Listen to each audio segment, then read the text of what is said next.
لا شريك له ونشهد أن سيدنا مولانا محمد عبده ورسوله। পূর্ব বর্ধমান জেলার মন্তেশ্বর থানার অন্তর্গত ভাগড়া মূলগ্রাম পঞ্চায়েতের অন্তর্গত বসন্তপুর জামে মসজিদে পবিত্র ঈদ উল ফিতরের নামাজ শান্তিপূর্ণ ও ধর্মীয় মর্যাদার সঙ্গে সম্পন্ন হলো। শনিবার সকাল থেকেই নতুন পোশাকে সজ্জিত হয়ে এলাকাবাসী দলে দলে মসজিদে উপস্থিত হন। নির্দিষ্ট সময়ে ইমামের নেতৃত্বে ঈদের নামাজ আদায় করা হয়। নামাজ শেষে মুসলিম সম্প্রদায়ের মানুষ একে অপরকে কোলাকুলি করে ঈদের শুভেচ্ছা বিনিময় করেন। এদিন দেশের শান্তি, সম্প্রীতি ও সকলের মঙ্গল কামনায় বিশেষ মোনাজাত করা হয়।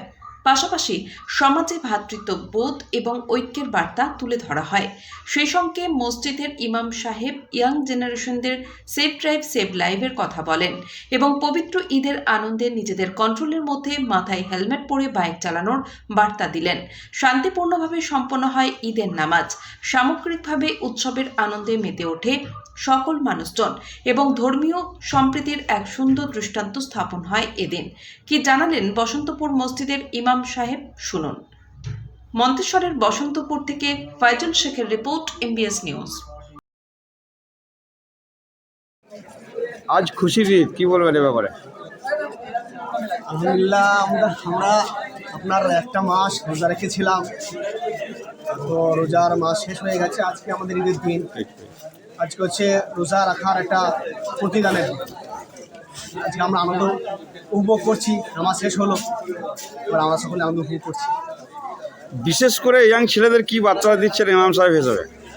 ইয়াং ছেলেদের আমি এই বার্তাই দেবো যে বাবু, তোমরা ঈদের খুশি তোমরা ভাগ করে নাও বা ঈদের খুশি মানাও, এতে বারণ নাই, কিন্তু কোনোভাবে রাস্তাঘাটে বেপরোয়া হয়ে চলাফেরা করো না।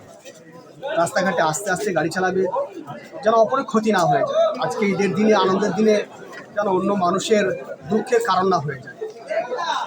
বৃষ্টির দিনে মাঠে নামাজ না হয়ে মসজিদে নামাজ হলো, এর মধ্যে কতটা অনুভূতি ভাগ হচ্ছে? আমাদের অনুভূতি সব জায়গায় একই। ঈদের নামাজ তার আনন্দ একই, তাতে ময়দানে হোক বা মসজিদে হোক, আমাদের অনুভূতি একই। আমরা একই আনন্দ উপভোগ করছি। আপনার নাম?